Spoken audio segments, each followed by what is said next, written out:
Déjà un an?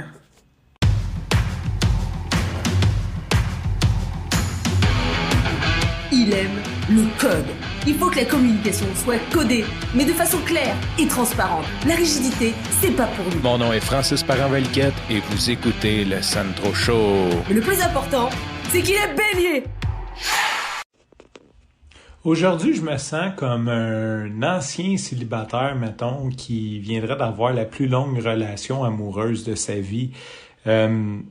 C'est toujours drôle, tu sais, des fois, et je veux dire, dans chaque secteur de notre vie, dans chaque particularité, on a des forces, des faiblesses, puis on en arrache toutes dans certains trucs, puis on est meilleur dans d'autres. Je pense que ça fait partie de la vie, tu sais, il y a du monde qui gère super bien leur argent, puis que, genre, ils font comme pas des gros salaires, mais qui ont de l'argent de côté, puis ils ont de l'immobilier, puis c'est incroyable. Puis de l'autre sens, ben t'as des gens qui font beaucoup d'argent mais qui n'ont pas d'avance puis qui sont toujours à dernière minute. Même chose en couple, il y a des gens qui ont des longues relations, d'autres que 3 mois c'est comme un record. Et moi, pour ma part, ben une de mes difficultés, à part l'argent, c'est le travail. Coupable, j'ai jamais travaillé pour quelqu'un très longtemps parce que ben c'est juste pas moi. Je pense. En fait, je dis que c'est un record aujourd'hui, mais c'est un record de vrai job parce que quand j'étais jeune, j'ai fait de l'encartage de Publisac pendant quasiment 2 ans, je dirais, même pas. Moi, 1 an et demi, quelque chose comme ça. Mais c'était un travail étudiant de fin de semaine, donc c'était pas un travail temps plein. Sinon, travailler à temps plein pour quelqu'un, ça a jamais été vraiment mon fort. Et aujourd'hui, ben, c'est jour de célébration. Si je faisais le montage, je pense que je mettrais un petit son là, de feu d'artifice ou whatever. Gros win aujourd'hui. Ça fait 1 an que je suis à l'agence Gros. Puis, je voulais partager ça avec toi parce que je pense qu'on peut en partager pas mal finalement. Je partais juste sur une petite dérape de faire un petit profiter du moment, mais je pense que je peux recap beaucoup de trucs de ça. Premièrement, c'est drôle parce que quand j'ai commencé, tu sais, moi, mon surnom à job, c'est le pirate. Mes enfants, ils disent que je suis un pirate. Une petite parenthèse, l'autre fois, Henri, il y avait un jeu au camp de jour, puis il fallait qu'il dise un secret s'il perdait. Puis Henri a dit à son animateur, il dit je vais te dire un secret. Puis il dit c'est quoi? Il dit mon père c'est un pirate. Ça a l'air que l'animateur l'a regardé, il a dit c'est vrai ça?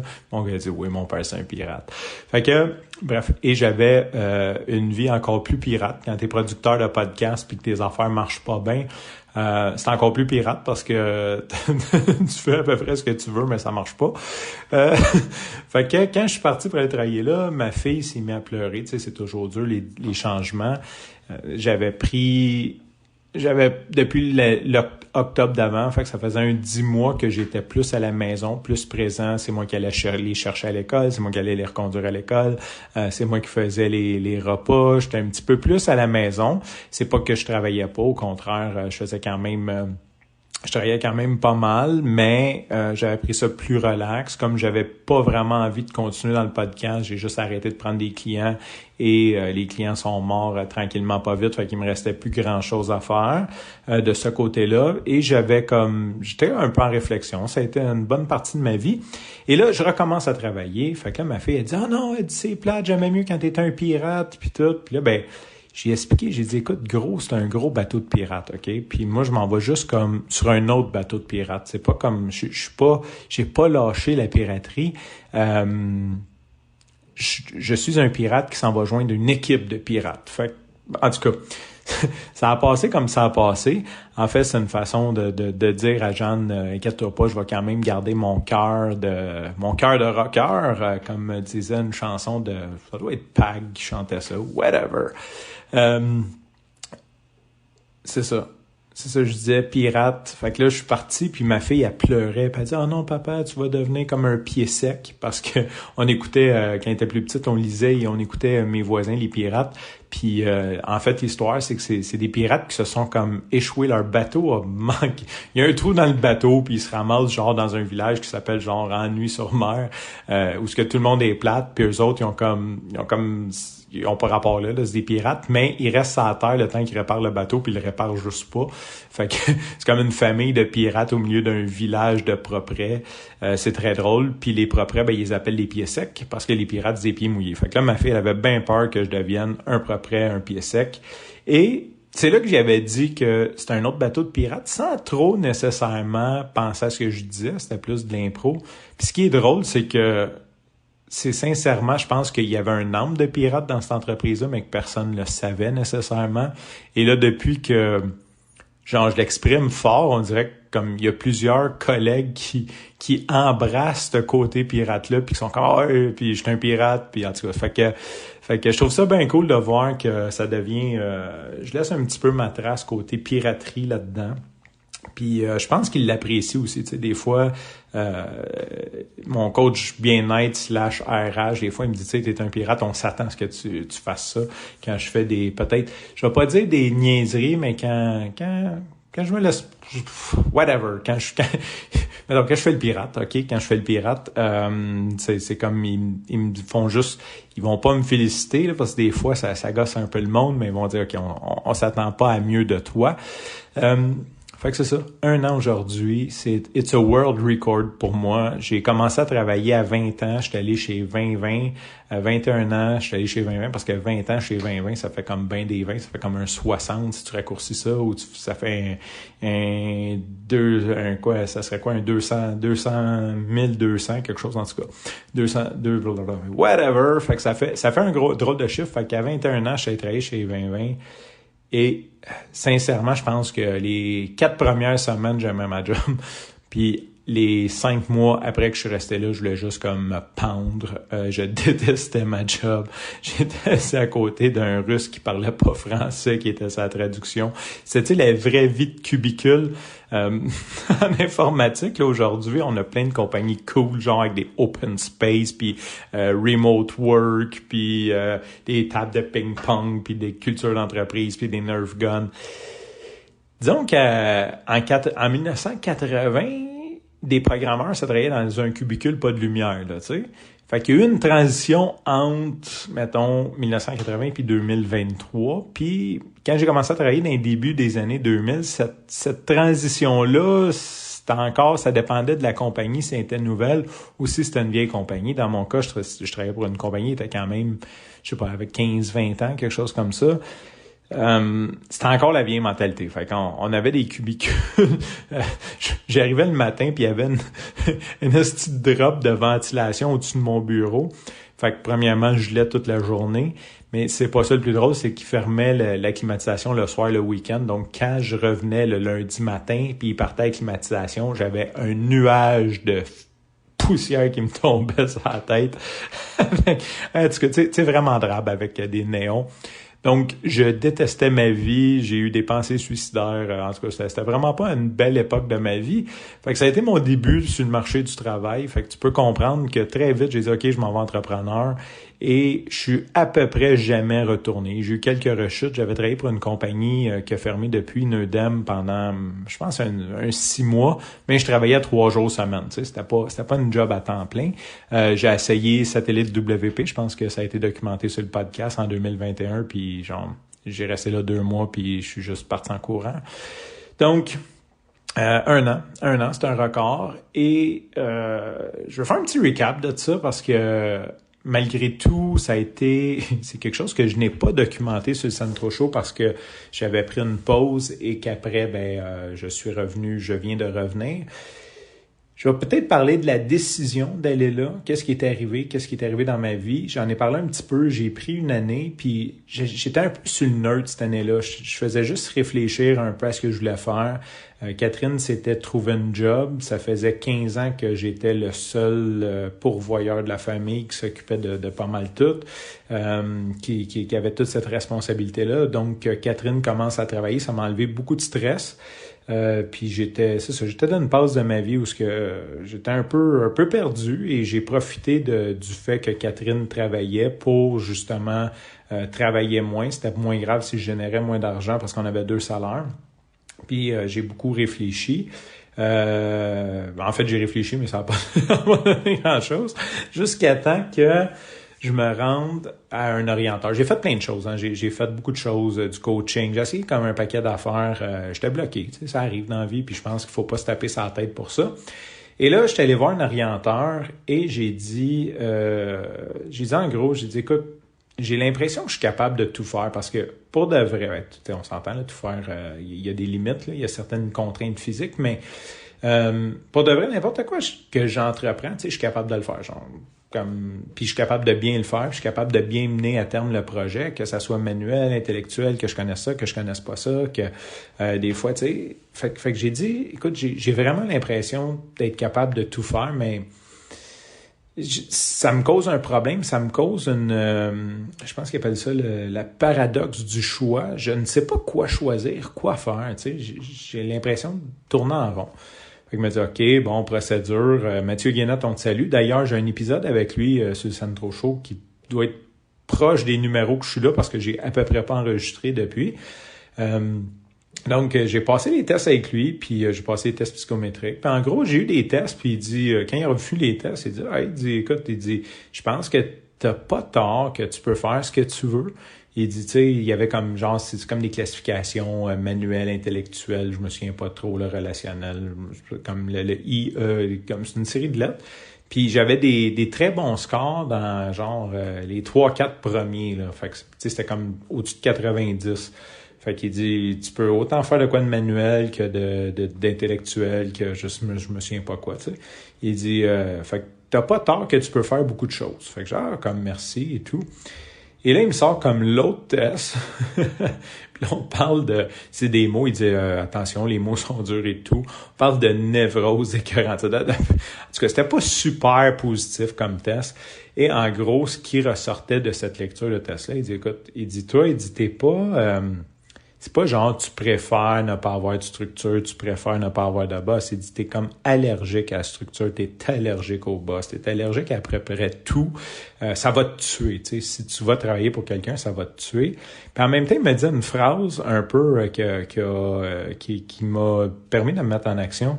Il dit, tu sais, dans le fond, toi, t'as jamais fait de concession, t'as jamais travaillé. Tu sais, comme, t'as jamais eu à, genre, suck it up. Quand ça va pas bien, suck it up, tu sais. Puis, j'ai dit, Chris, il a raison. Il a raison. Fait que là, comme j'étais en réflexion, que j'avais à peu près plus de cash ou, genre, j'étais vraiment dans le négatif, je le suis encore, mais je vis mieux avec ça.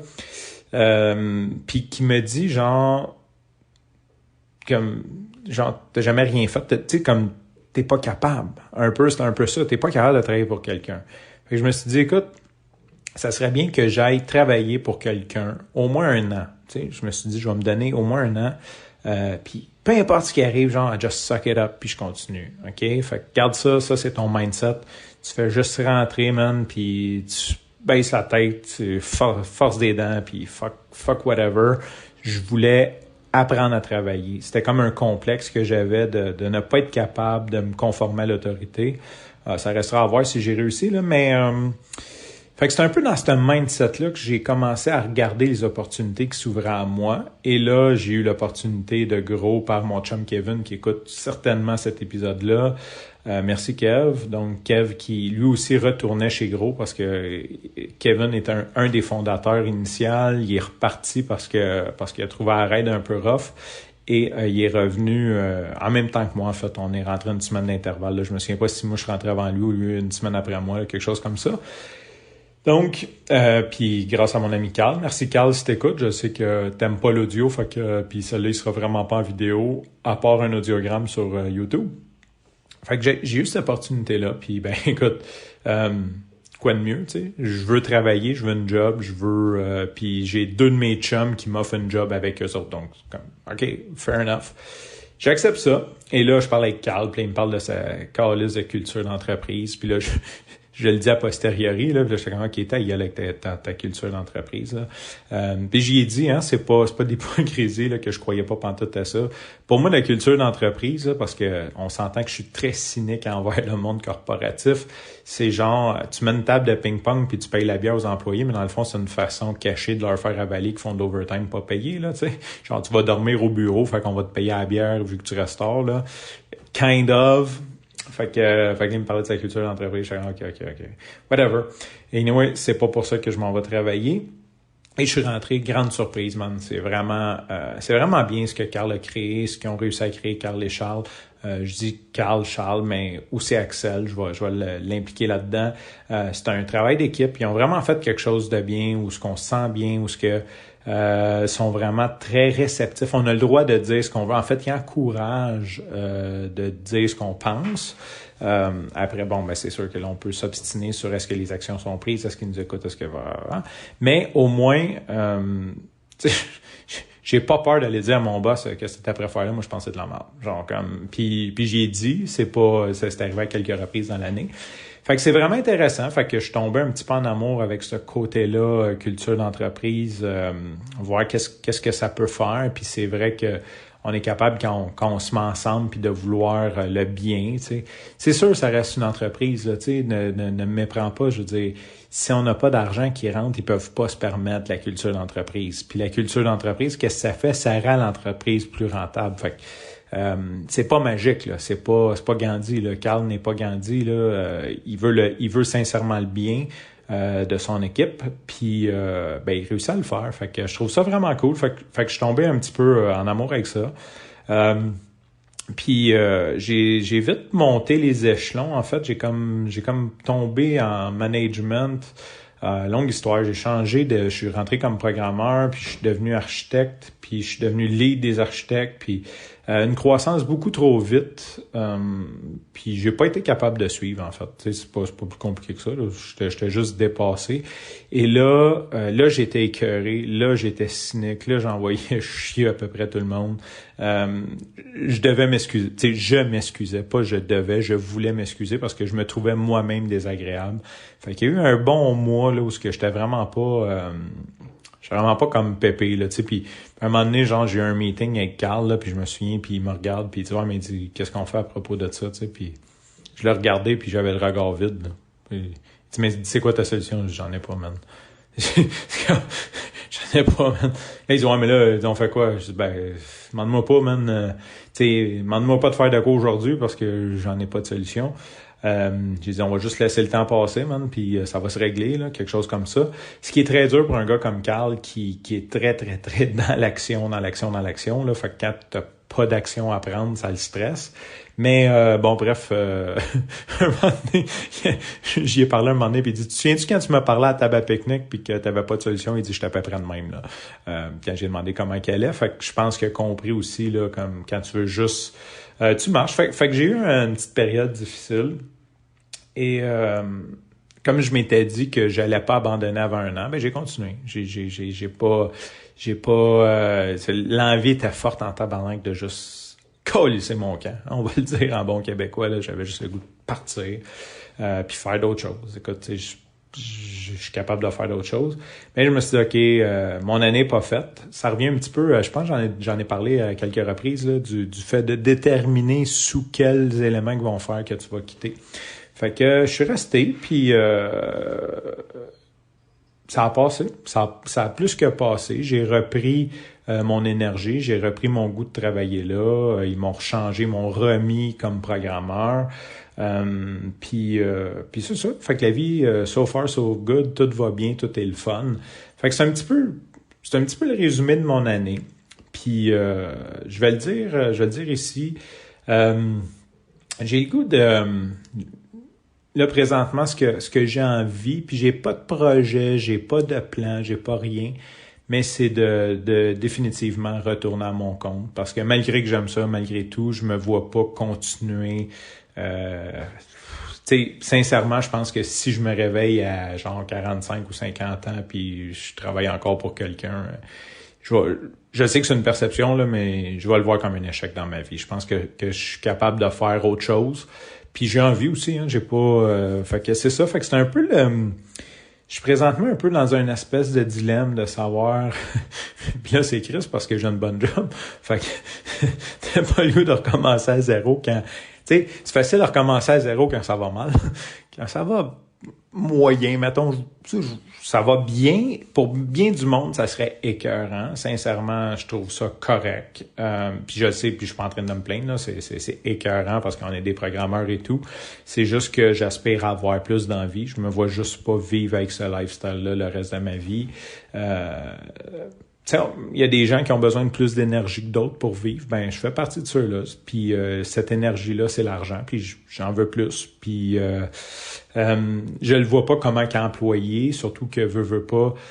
Employé, généralement, plus tu vieillis, plus que tu coûtes cher, puis moins tu produis. Fait que c'est un zéro-sum game, là. Il y a un moment donné qu'en tech, là, il n'y en a pas gros là qui. Tu sais, il y en a quelques-uns, là, mais des sextagénaires en tech, là, il n'y en a pas trop, là. Tu sais, si t'es pas fondateur de la compagnie, là, t'es plus dans le game, là. C'est quand même rare qu'on cherche un programmeur de 60 ans, là. On s'entend, là, c'est chiant, mais c'est ça, là. C'est comme une danseuse ou une porn star, là, tu sais. À partir de 40, là, t'es mieux de t'être entraîné puis t'être fait remonter les boules si tu veux travailler, ma belle, parce que ça nous intéresse pas. Fait que je tombe un petit peu dans ce mode-là, dans le mode aussi comme une urgence qui se crée avec ma quarantaine. On dirait que, tu sais, comme j'ai envie de bâtir une entreprise, je sais que bâtir une entreprise, c'est 10-15 ans, fait que j'ai pas le goût de commencer à 50 ou à 60. Tu sais, je sais que ça se fait, qu'il y en a qui l'ont fait, mais j'ai juste pas le goût. J'ai plus le goût de commencer. Fait que c'est un peu comme quand tu tombes dans... Tu sais, tu veux te remettre en forme, puis tu dis « Ah, on va aller au gym lundi », puis là, lundi, tu dis « Ah, on va y aller mardi », puis mardi, tu dis « Ah, on va y aller la semaine prochaine ». Ah, puis là, c'est le temps des fêtes. J'étais un peu dans ce cycle-là, à me dire, OK, qu'est-ce que je fais? Est-ce que je saute comme rapidement? Genre, est-ce que, tu sais, comme je me pousse, puis je recommence ce que j'ai à faire le plus rapidement possible, parce que, dans le fond, je veux bâtir, tu sais. Plus que j'attends, plus que c'est long, là, plus que ça va être long avant d'arriver au résultat. Ou genre, je chill encore un bout. Fait que j'étais un petit peu dans ces réflexions-là, beaucoup de ce temps-là. J'ai pas l'intention de partir tout de suite. En même temps, ça c'est une autre affaire, ça fait 1 an, mais j'ai pris un mois de vacances juste avant l'année. Fait que, mettons, c'est comme un 11 mois, moins les vacances de Noël, moins les vacances en Colombie. C'est quasiment comme 10 mois, là. Mettons que j'ai pris beaucoup de vacances, dont certaines à mes frais, juste for the record, et que je travaillais, mais tout ça pour dire que je suis revenu hier, après 1 mois, puis là, j'étais arrivé sur le meeting du matin. Et je veux juste faire ça comme je vais l'exprimer. Je sais pas si t'as du temps. Ça commence à être un long épisode. On est rendu à 22 minutes. Et non, si t'aimes pas ça, tu l'écoutes pas. J'étais arrivé, puis là, on parlait des problèmes, en fait, des clients, puis des ci, puis des ça, tu sais, puis j'écoutais ça, puis j'étais comme, qu'est-ce que je colle, c'est ça, man? J'aime pas la construction, j'aime pas monter le logiciel qu'on bâtit dessus, je l'aime pas, je veux dire, je trippe pas là-dessus. Client de construction, tu sais, j'ai rien contre, mais c'est comme... J'ai rien pour non plus, tu sais, c'est pas... Je me sens pas dans ma crowd nécessairement. Ça dépasse un peu mes valeurs, fait que je suis comme... Je suis pas super à l'aise. Fait que là, je suis rentré dans le meeting, puis là, on parlait de ça, puis on a un kid, là, un nasty de warrior, man, il est tellement bon, là, puis tu sais, il veut, man, puis il pousse, puis genre, il veut changer le monde, man, puis là, il a sorti, on a un produit qui est le build, puis là, il a sorti le build light, genre, puis là, il nous montrait ça comme dans la formation, man, puis j'étais comme... Tu sais quoi, je m'en calisse. Seulement, tu sais, je le sais que c'est hot, là. Je le sais que c'est hot puis que ça s'adresse à des gens. Je suis pas en train de parler contre ça, mais personnellement, là, I don't care. Genre comme, fait que c'est ça. C'est un peu là que je suis dans mes réflexions, à savoir comme, OK, genre, je trippe pas ses clients, je trippe pas sur le produit, je trippe pas sur ma, je trippe sur ma paye, mais OK, as much as it is. J'ai eu des petits setbacks. Je vois pas beaucoup d'opportunités de changer. Tu sais, je vois pas je le vois pas. Tu sais, il y a toujours une question de vision. Fait que j'étais un peu comme, OK, qu'est-ce que je fais? Est-ce que je reste? Est-ce que je continue? Est-ce que je continue à donner une chance? Ou est-ce que je fais juste comme j'ai toujours fait dans ma vie, puis me pitcher dans le vide, puis genre, juste comme en ressortir plus fort. Sur ce, je te remercie pour ton écoute. Je te dis à demain. Oui, parce que oublie pas, c'est quotidien maintenant. Et bye bye.